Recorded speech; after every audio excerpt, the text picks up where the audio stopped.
أعوذ بالله من الشيطان الرجيم. بسم الله الرحمن الرحيم. السلام عليكم ورحمة الله وبركاته.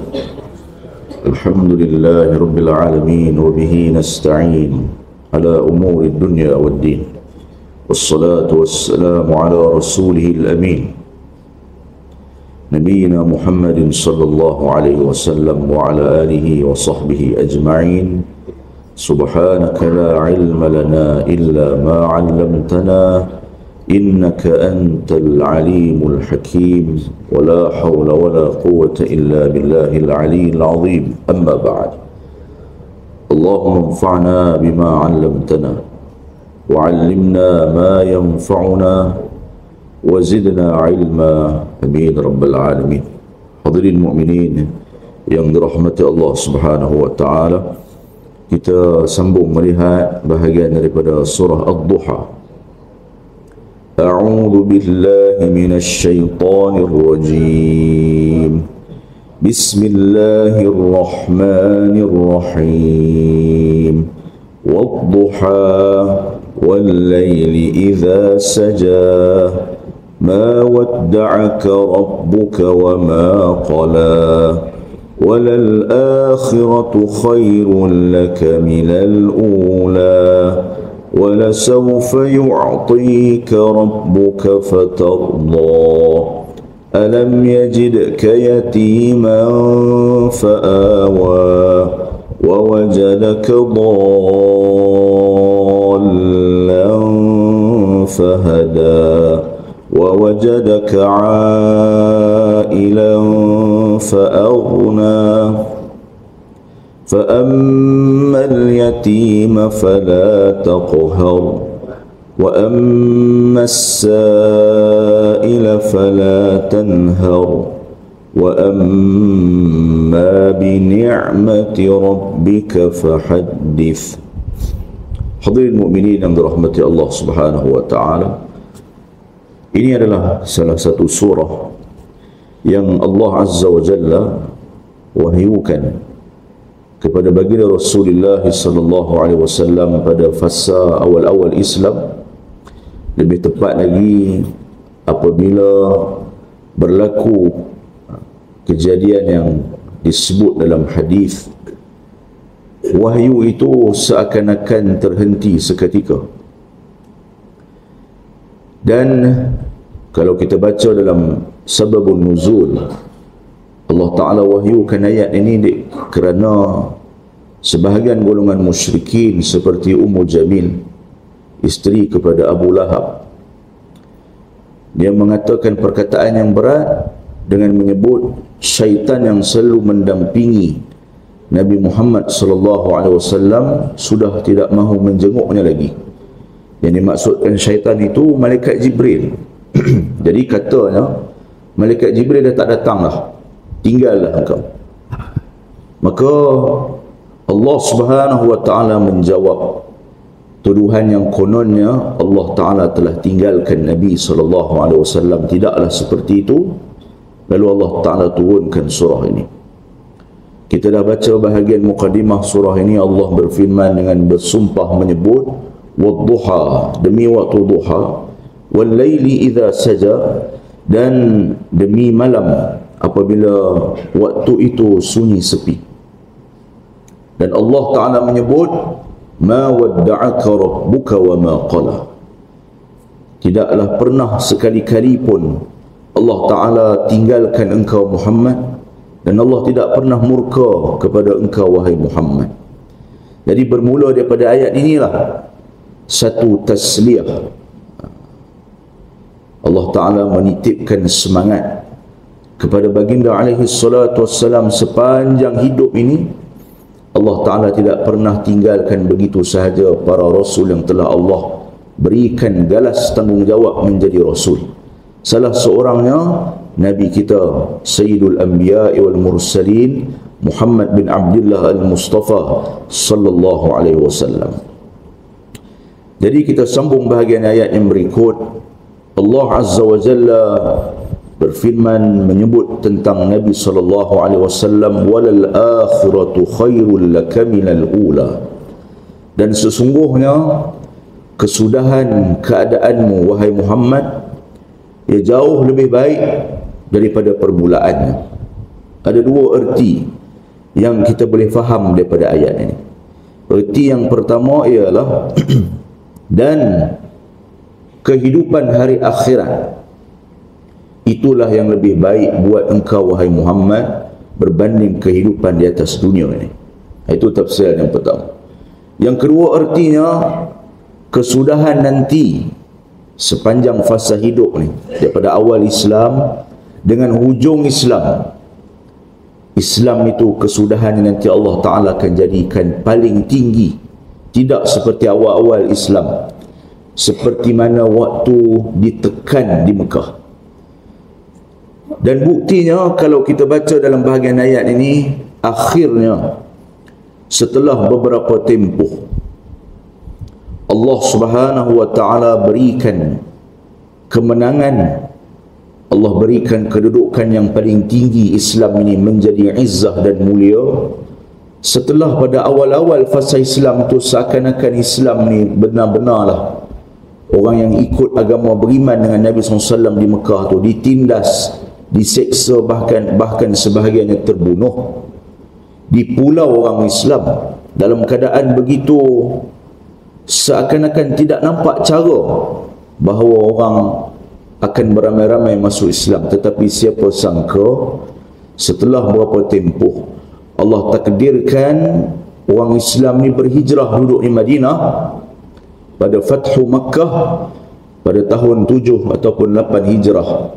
Manusia apabila pecah semula masuk ke dalam Mekah, Allah Azza wa Jalla berfirman, wa ra'aitan nasa yadkhuluna fi dinillahi afwaja. Engkau akan melihat manusia itu beramai-ramai masuk ke dalam agama Islam. Jadi tak disangka-sangka perkara ini. Inilah di antara maksudnya Allah Ta'ala akhirnya berikan sesuatu yang teramat baik untuk Islam pada kesudahannya setelah di awal-awal fasa Islam itu dilihat ditekan di segenap arah. Apabila dibandingkan hidup di atas dunia ini dengan apa yang telah diberikan kepada Nabi SAW, Rasulullah lebih memilih untuk yang paling sederhana di atas dunia. Sebab itu kita baca sebelum ini bagaimana Abdullah ibn Mas'ud radhiyallahu anhu meriwayatkan hadis bagaimana Nabi SAW berehat sekejap, lena di atas tikar yang nipis saja, sehingga berbekas pada tubuh belakang Nabi SAW lalu dipelawa. Kalaulah kita boleh lapik apa-apa alas, lebih selesa dan sampai tidaklah berbekas. Tanda mereka sayang kepada baginda alaihi salatu wassalam. Tetapi jawab baginda alaihi salatu wassalam, apalah aku nak dibandingkan dengan dunia, tidak ubah seperti orang yang berjalan dan singgah sekejap di teduhan pokok. Setelah selesai, aku berjalan kembali, tinggalkan pokok tersebut. Maknanya dunia ni betul-betul lah bukan target, tujuan utama, aim utama baginda alaihi salatu wassalam. Bahkan kalau kita baca dalam beberapa riwayat, baginda alaihi salatu wassalam diberikan kesempatan untuk memilih di antara dunia untuk teruskan hidup di sini ataupun bertemu dengan Allah tabaraka wa taala. Lalu baginda alaihi salatu wassalam membuat pilihan untuk menghadap Allah Subhanahu wa taala, kerana hidup untuk akhirat itu, kehidupan pada hari akhirat itulah kehidupan yang paling real, yang sebenar.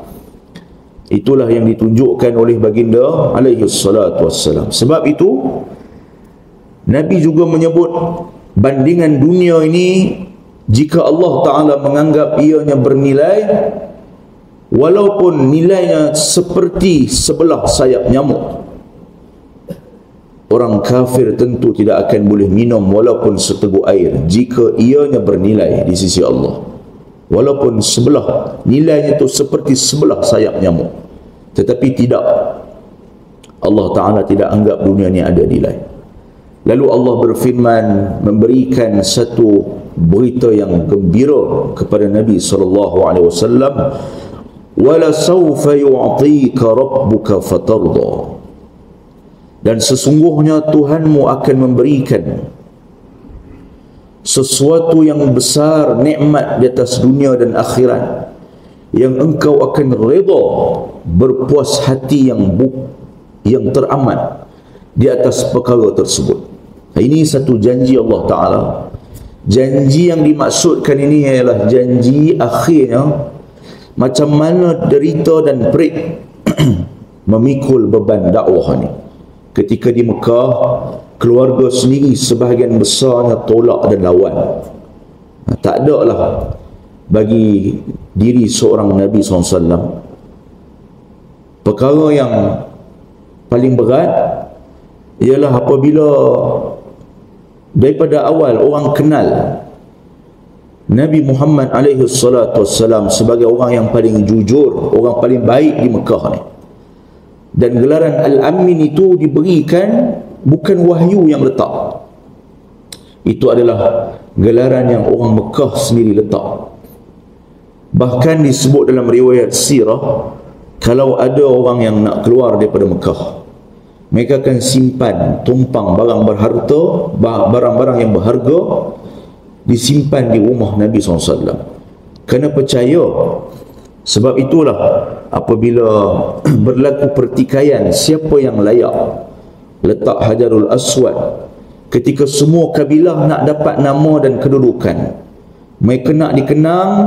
Bila dibuka kain Kaabah, nak diletak semula batu Hajarul Aswad, masing-masing kabilah Arab, suku Arab ketika itu nak, mereka lah yang paling layak letak. Akhirnya mereka semua setuju, kalau yang lalu daripada pintu sekian ini, dia itulah yang akan buat keputusan. Dan takdir Allah Ta'ala yang mula-mula masuk daripada pintu, nak masuk ke dalam Masjidil Haram ni, Nabi SAW, mereka puas hati mereka akur, yang ni sesuai, yang ini layak untuk kita dengar cakapnya apa. Ini semua fasa awal-awal ketika Nabi SAW belum isytihar lagi kenapa kita semua kena beriman. Tetapi sebaliknya, sebaik sahaja Allah Azza wa Jalla perintah, wa anzir ashiratakal aqrabin, dan berikan amaran tentang azab hari akhirat terhadap keluarga kamu yang terdekat. Itulah yang mari peristiwa Nabi SAW himpun semua orang dan isytihar, bagaimana pandangan kamu semua kalau aku bagi tahu di belakang bukit kita ini ada musuh yang sedang standby untuk serang kita. Amusaddiquni, kamu semua percaya ke kepada aku? Nabi SAW nak try dulu. Bila dah panggil, nak tengok apa respon bila dah panggil. Lalu mereka pun sebut, kami tak pernah tahu melainkan kau seorang yang jujur, betul cakap. Kalau betul ada musuh nak serang, kami percaya. Lalu kata Nabi SAW, fa inni nadhirun baina yaday sa'ah, aku nak berikan satu amaran keras tentang azab Allah hari akhirat nanti. Bila dengar saja begitu, yang mula-mula marah, yang mula-mula berikan perkataan berat ialah family member, keluarga terdekat, bapa saudara sendiri, yang keluarkan perkataan kalau setakat inilah sebab nak panggil, tak payah. Sebab itulah Allah Ta'ala turunkan surah Al-Masad. Jadi ini keadaan gambaran awal-awal terima tugas untuk terangkan agama kepada Nabi SAW, tetapi akhirnya Allah menyebut wala sawfa yu'tika rabbuka fatarda, kelak engkau akan diberikan sesuatu nikmat yang engkau akan redha dengannya. Perkataan redha adalah satu gambaran seseorang bila diberikan sesuatu dia berpuas hati dengan kadar yang paling tinggi. Perkataan dia puas hati itu redha. Sebab tu kita zikir pagi dan petang, kita sebut apa dia? Raditu billahi rabba wa bil islami dina wa bi Muhammadin nabiyya. Aku redha Allah Tuhanku. Apa makna kita redha? Redha ni kita letakkan diri kita paling terima, bersungguh-sungguh berpuas hati. Kita percaya dan kita redha Allah tu Tuhan kita. Maka bila kita redha Allah tu Tuhan kita, apa sahaja yang ditetapkan oleh Allah, baik yang memang dah kita suka perkara itu ataupun yang tak kena dengan perasaan kita, kita redha Allah Tuhan kita. Kita redha Islam tu agama kita, paling puas hati. Kita beriman betul-betul ni, pegang syariat ni, betul-betul kita berpuas hati dengan Islam yang telah ditinggalkan, diajar, ditunjuk oleh baginda alaihi salatu wassalam. Redha maknanya kalau kita buat sesuatu dalam syariat berlain macam yang Islam yang original yang Nabi SAW tunjuk, seakan-akan langgar apa yang kita sebut kita redha Islam agama kita. Kita belum betul-betul terima puas hati. Itu perkataan redha. Redha ni kemuncak kita nak beritahu kita berpuas hati. Sebab tu bila mari ujian, perkataan yang dapat pahala kalau kita sebut ialah kita kata kita redha di atas ketetapan Allah Ta'ala. Tapi nak dapat betul-betul begitu, bukan semudah sebut di mulut kemudian dia mengeluh. Berbeza markah ni, setara mana redha yang disebut. Jadi sebab tu kita baca zikir pagi dan petang, kita tunjukkan benar-benar kita redha Allah tu Tuhan kita, Islam agama kita, dan Nabi SAW Nabi kita. Kita redha Nabi SAW itulah Nabi kita. Itu yang kita baca ketika zikir pagi, zikir petang. Itu makna redha. Jadi Allah akan berikan sebenar-benarnya nikmat kepada Rasulullah sehingga Rasulullah berasa kemuncak berpuas hati ini. Fatarda, dan engkau akan redha. Maka hidup di atas dunia, akhirnya Allah berikan nikmat Islam ni gemilang. Allah takdirkan sebaik hijrah di Madinah. Setelah beberapa fasa Rasulullah SAW lalui siri jihad ini, peperangan demi peperangan. Kalau kita baca dalam sirah, setahun kadang-kadang sekali perang 2 tahun sekali, berturut siri jihad ini tidak pernah berhenti. Sama ada jihad itu disertai terus secara langsung bersama dengan Rasul SAW ataupun Nabi SAW akan hantar tenteranya untuk bergerak.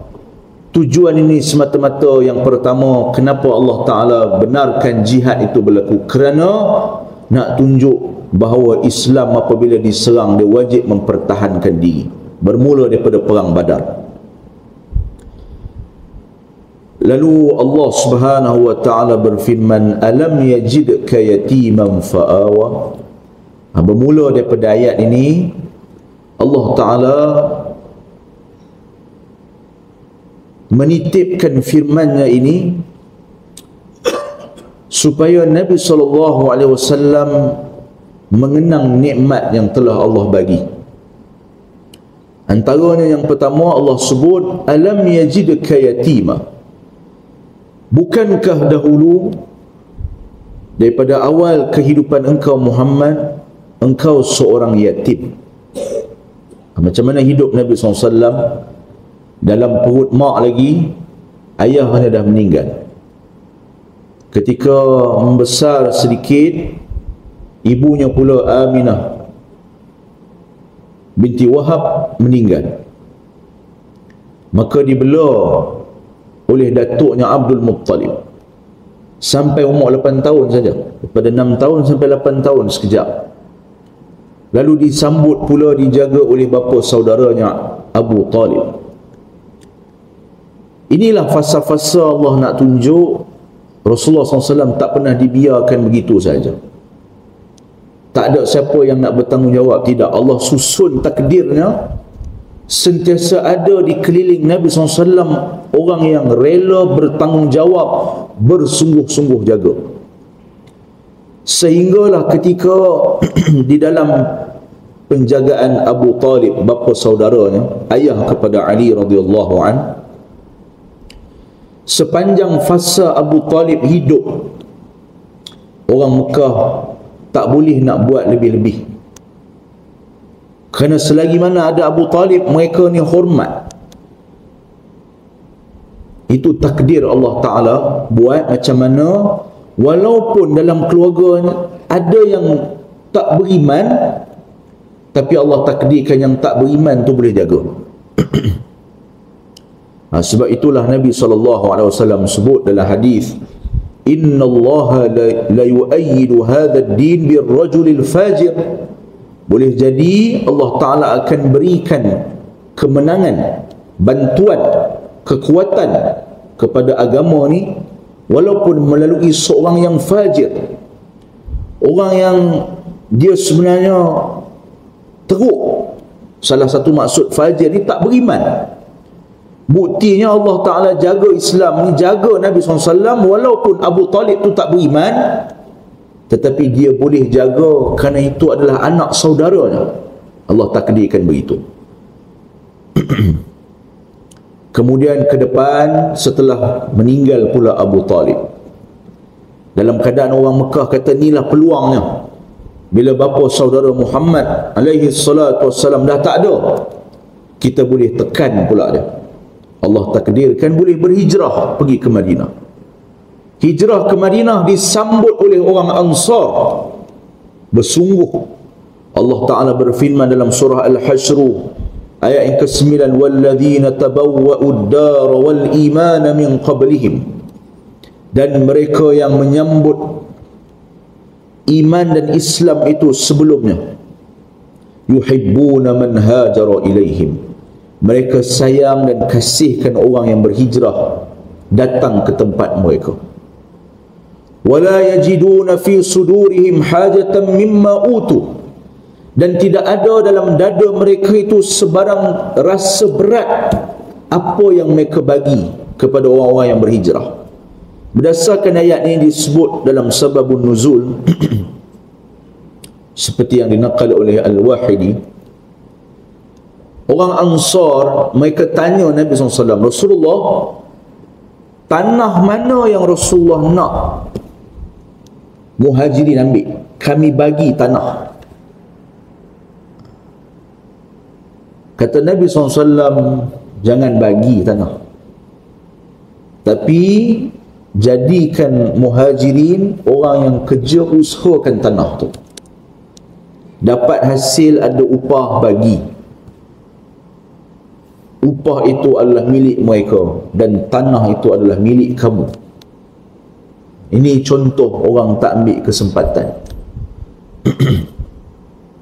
Bukan ambil peluang dengan cara yang salah. Walaupun orang dah offer tanah mana nak, tetapi Nabi SAW lebih rela supaya orang Muhajirin diambil bekerja saja. Di kalangan orang Ansar, bila bagi, mereka bagi itu macam tak ada hari esok dah, sanggup bagi semua. Itulah yang Allah sebut dalam ayat surah Al-Hashr ini, tidak ada pada diri mereka bila mereka dah bagi golongan Muhajirin yang sanggup tinggalkan sehelai sepinggang masuk ke tempat baru, tidak ada perasaan depa ni kita kena jadi payah pula nak tolong. Tak ada. Tidak pernah ada sekelumit perasaan itu. Allah takdirkan Rasulullah SAW hijrah ke Madinah, disambut, ditatang, disayangi bersungguh-sungguh.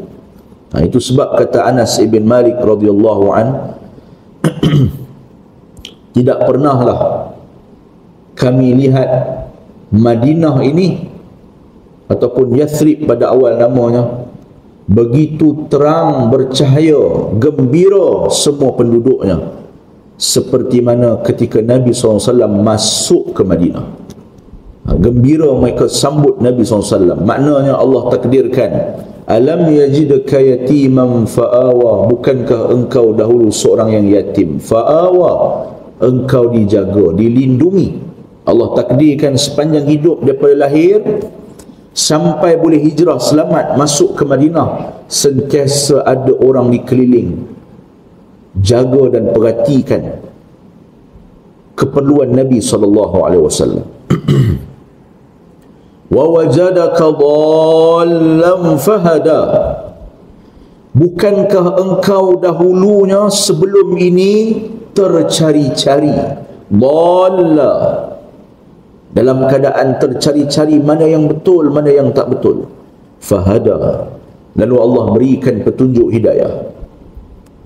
Jadi makna ayat ni yang sebenar bukanlah seperti zahir perkataan dhal itu, dhal, sesat. Bukanlah terjemahannya, bukankah engkau dahulunya sesat. Sesat yang dimaksudkan ini ialah Nabi SAW ketika awal tak tahu Islam itu apa, tak kenal hidayah itu apa. Allah yang bagi hidayah. Itu maksud dia. Kalau awal-awal, sepanjang awal, ketika sebelum Nabi SAW ajak orang masuk Islam, macam mana cara Nabi beribadat? Ibadat Nabi SAW ni mengikut macam mana ibadahnya Nabi Ibrahim. Cuma tak didetailkan kepada kita macam mana cara ibadat. Yang kita mengaji dalam sirah ialah Nabi SAW bertahannuth, berseorangan beribadah di Gua Hira. Fasa-fasa awal nak jadi Nabi, nak dapat tauliah sebagai seorang Rasul, Rasulullah bertahannuth di dalam Gua Hira. Inilah yang dihurai oleh ulama. Ini salah satu khususiyatir Rasul, keistimewaan kepada Rasul semata-mata sahaja. Jadi kalau kita pergi naik Gua Kelam nak bertahanus, buang masa. Exercise boleh, nak tengok kelawak boleh. Tapi bagaimana ni? Pergi Gua Kelam Zat, nak bersihkan hati, nak taqarrub dengan Allah. Pasal apa tak boleh pula? Rasulullah pergi Gua Hira. Inilah yang dihurai oleh ulama, salah satu daripada khususiyatul Rasul. Seorang Rasul pada awalnya memang diperintah oleh Allah Ta'ala pergi ke gua, duduk dalam Gua Hira, beribadah dengan cara yang telah Allah tentukan kepada baginda alaihi salatu wassalam, dan akhirnya turun malaikat. Ini fasa-fasa macam mana seseorang nak ditauliahkan menjadi Rasul. Ada proses. Kita nak jadi baik, bagi masjid, jaga sembahyang jemaah, tilawatul Quran, banyak berzikir. Tak payah susah-susah nak sakit lutut pergi rabat bukit. Sebab itu ada seorang penipu penyangak, dia tipu orang pergi haji, kena kurung di Mekah. Sambil kena kurung, sesama mereka, sabar, ini ujian Allah. Dia bagi tazkirah pula kat atas.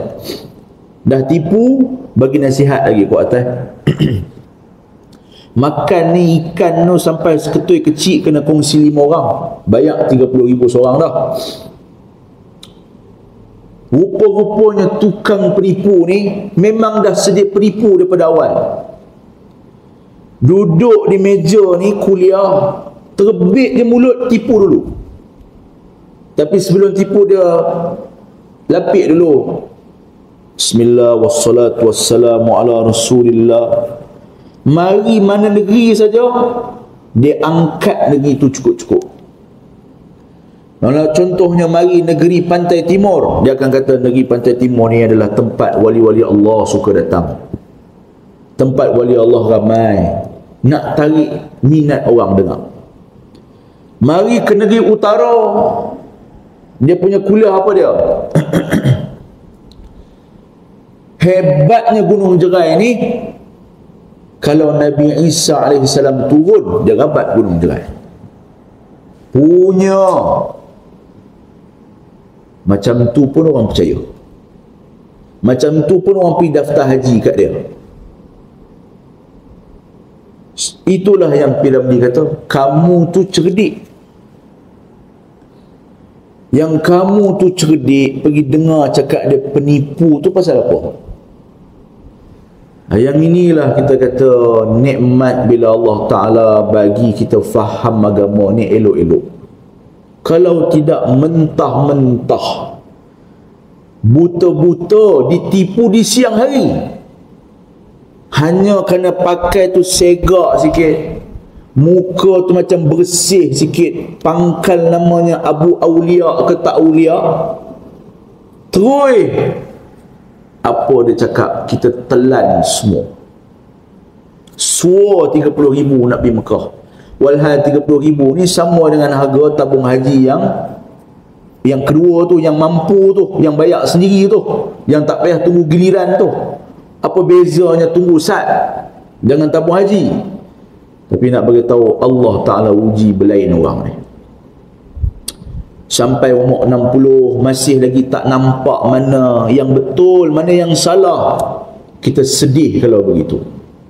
Sebab orang yang ada duit sampai 30,000 ni, kebanyakannya biasanya mestilah orang dah habis kerja, dah pencen, ada rezeki jual tanah, ada rumah jual, ada simpanan. Tentulah usia dia bukan umur 25, tapi sampai usia 60 lebih tak nampak lagi mana satu hak betul, mana satu hak salah.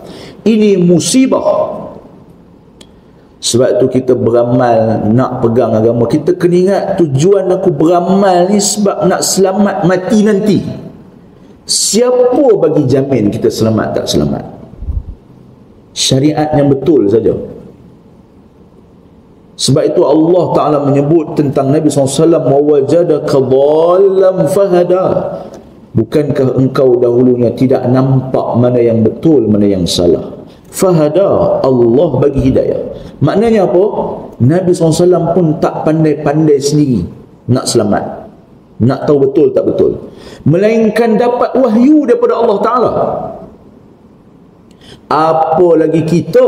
Kita ni kalau nak selamat kena ikut Nabi SAW. Nabi SAW ajar kita zikir pagi dan petang. Jangan tinggal zikir pagi dan petang, kerana itu adalah azimat, kekuatan yang paling ampuh untuk kita sepanjang hari nak boleh selamat daripada apa saja musibah, hasad ke, sihir ke, benda bahaya ke. Dan kita selalu ulang, orang yang selalu berzikir dan doa ini, doa dan zikirnya naik ke langit, kata Ibn Qayyim rahimahullah. Dan takdir bala tu nak turun, dia seiringan. Sekiranya doa seseorang dan zikir, keyakinan dia, harapan daripada Allah tu sedang naik, dan takdir yang buruk itu sedang turun, dia bertembung. Kalau doa itu paling ikhlas, paling bersungguh minta pada Allah Ta'ala, doa yang baik itulah yang unggul, yang naik. Yang nak turun tu dia belaga, yang tu tak dapat turun. Sebab zikir dan doa fulan. Dan benda ni makin rendah, tara mana bersungguh kita. Barangkali kerana disebabkan kita doa juga, bala tu nak turun, bala tu turun, tapi tak seberat kalau tak berdoa. Itu beza dia. Maknanya kalau kita zikir pagi petang, ujian mari, tapi ujian tu tak sama berat dia kalau kita langsung tak berzikir. Itu beza. Sebab tu kau mana jangan tinggal zikir pagi petang. Tengok Google tu, zikir pagi petang, baca, dengar dulu, lama-lama kita boleh. Kerana untuk dapat taufik daripada Allah, kita kena bersungguh. Tidak tiba-tiba pum kita dapat. Tidak, dia agama ni dia tak ada jalan ajaib, jalan magic, tak. Kalau jalan tu magic, sahabat-sahabat dulu terbang dia pergi Madinah. Kena tumbuk depan Nabi SAW, elak saja. Kawan yang nak tumbuk tu tersungkok. Tak jadi begitu. Tubuh Nabi SAW pun cuba dicederakan. Orang datang cekik Nabi SAW. Abu Bakar radhiyallahu anhu datang halang. Cekik tu berlaku. Dia tidak pegang, tiba-tiba tangan luruh hilang. Itu cerita movie. Sahabat berjuang kerana pertahankan agama. Maknanya bersusah payah. Samalah kita nak selamat akhirat, kita kena bersusah payah. Tahan perasaan kita, berat kita ni, malas kita ni, tak larat kita ni, mengharapkan redha Allah Jalla wa Ala. Walhamdulillahirabbil alamin. Subhanakallahumma bihamdika asyhadu an la ilaha illa anta astaghfiruka wa atubu ilaik. Allahumma arhamna bil Qur'anil azim waj'alhu lana imaman wa nuran wa hudan wa rahmah. Allahumma dhakkirna minhu ma nussina وعلمنا منه ما جهلنا وارزقنا تلاوته آناء الليل وأطراف النهار واجعله لنا حجة يا رب العالمين. اللهم أحسن عاقبتنا في الأمور كلها وأجلنا من خزي الدنيا وعذاب الآخرة. اللهم آت نفوسنا تقواها وزكها أنت خير من زكاها أنت وليها ومولاها. ربنا آتنا من لدنك رحمة وهيئ لنا من أمرنا رشدا. صلى الله على نبينا محمد والحمد لله رب العالمين. السلام عليكم ورحمة الله.